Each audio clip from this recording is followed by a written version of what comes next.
மாண்புமிகு புரட்சி தலைவி அம்மா இருக்கின்ற பொழுது இன்னைக்கு ஏழை எளிய மக்களுக்கு தை பிறந்தால் வழிபிறக்கும் தை பண்டிகையின் போது அவர்களுக்கு பொங்கல் தொகுப்பு கொடுக்கப்படும் என்ற அறிவிப்பை கொடுத்து தை பொங்கல் என்று ஏழை வீட்டிலையும் தை பொங்கல் பொங்குகின்ற ஒரு சூழ்நிலையை உருவாக்கி தந்தவர் நம்முடைய இதய புரட்சி தலைவி அம்மா.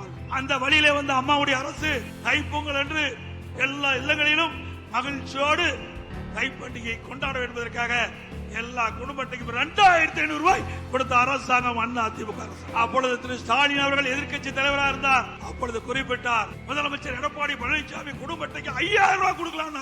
5000 ரூபாய் கொடுக்கலாம் திரு ஸ்டாலின் சொன்னார். திரு ஸ்டாலின் அவர்களே, நாங்கள் வேண்டுகோளாக வைக்கிறோம், தை பிறந்தால் வழிபிறக்கும் தமிழனுடைய திருநாள் தை திருநாள். அப்படி தை திருநாளிலே தை பண்டிகையின் போது எல்லா இடங்களிலும் மகிழ்ச்சியோடு தை பண்டிகை கொண்டாடுகின்ற விதமாக ஒவ்வொரு குடும்பத்துக்கும் 5000 ரூபாய் வழங்குங்கள். எப்பொழுதாவது நீங்கள் செய்த ஊழலாவது எவ்வளவோ ஊழல் செய்து விட்டீர்கள், எவ்வளவோ மக்கள் பணத்தை கொள்ளையடித்து விட்டீர்கள்.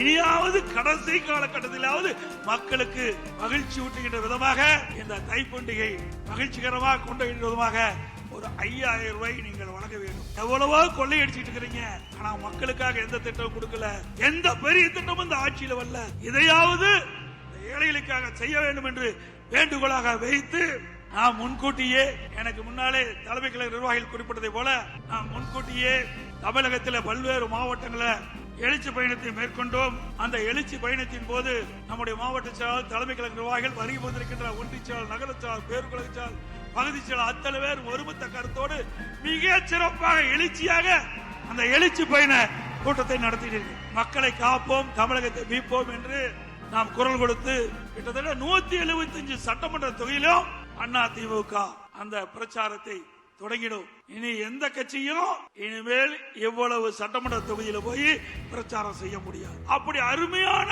எழுச்சி பயணம் மேற்கொண்டது. அதுக்கு அத்தனை மாவட்ட கலைச்சாளர், தலைமை கழக நிர்வாகிகள், வருகின்ற ஒன்றிய நகர பேரூராட்சி பகுதிகள் அத்தனை பேரும் சிறப்பான முறையில் ஏற்பாடு செய்தார்கள். அதுக்கு நன்றியை நேரத்தில் தெரிவித்துக் கொள்கின்றேன்.